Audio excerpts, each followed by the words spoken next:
I keep hearing screams, but my son says I'm sick. When my son, Melvin, moved back in, I thought it would be temporary. At 32, he should have had his life together. But he'd been struggling since he left college. It wasn't the first time he'd landed back on my doorstep, and I know many parents will say that I shouldn't have let him back in. But I can't help but feel I'm the one to blame for where he's at in life. Being a single mom since he was 2, it was very hard, and I did whatever I could to get us here in the States so that he could have a good life far away from the drama I was surrounded by in the Philippines. Before his dad died, I told him, "I hope you die," because he had been beating me day and night. A week after I said that, he got in a fatal car accident. Maybe if I hadn't, Melvin wouldn't be where he is at today. So yes, I took him back in with open arms. I let him settle back into his room and gave him a list of chores that I do around the house.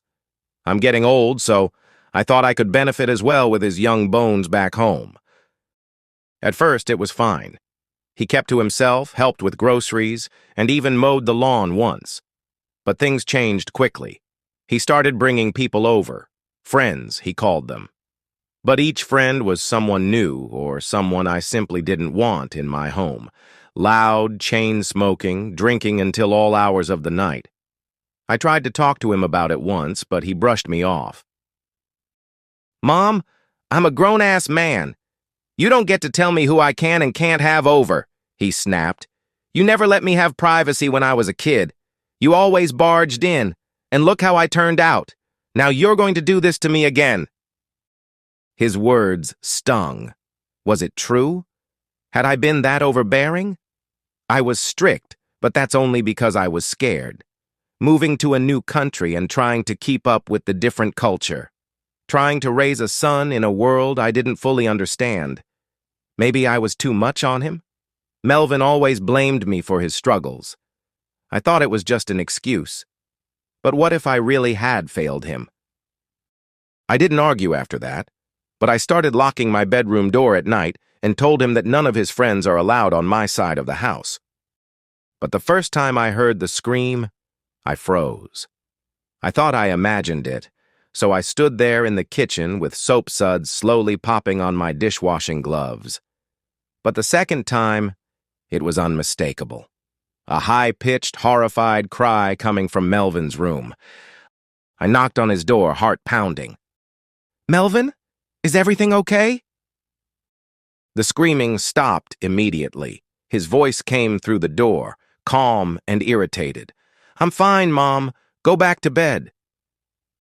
"But I heard—" "You always think you hear something. It's nothing. You need to relax, and I told you that you need to mind your business." "But if one of your friends are hurt, we need to call the ambulance," I persisted, attempting to open the door, but it was locked.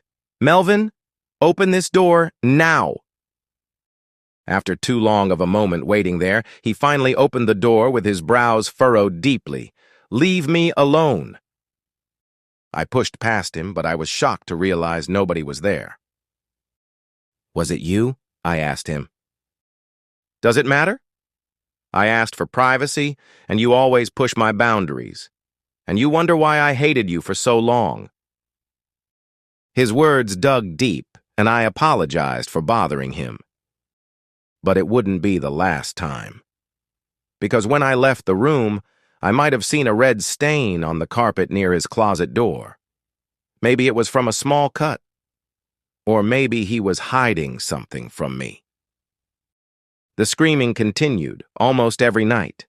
Sometimes it was muffled, other times it was sharp enough to make me jump. Each time, Melvin had the same excuse. "You're hearing things," he'd say. "You need help." Eventually, he took me to the doctor. "She's been confused," Melvin told the doctor, his voice full of concern. "Hearing things that aren't there. She forgets stuff, too." I tried to argue, but the doctor gave me a pitying look. "It could be the early stages of dementia or even schizophrenia," he said. "Let's start with a mild antipsychotic and see how you feel." The pills made me groggy, dulled my senses, but they didn't stop the screaming. But as the screaming continued, Melvin would just give me more medicine. Sometimes I wondered if I'd overdose just to get rid of the screaming. One night, I'd had enough. The screaming was louder than ever, and I couldn't bear it anymore. I grabbed my keychain and went outside. My hands trembled as I crept around the house. When I reached Melvin's window, I peered inside. My knees nearly buckled.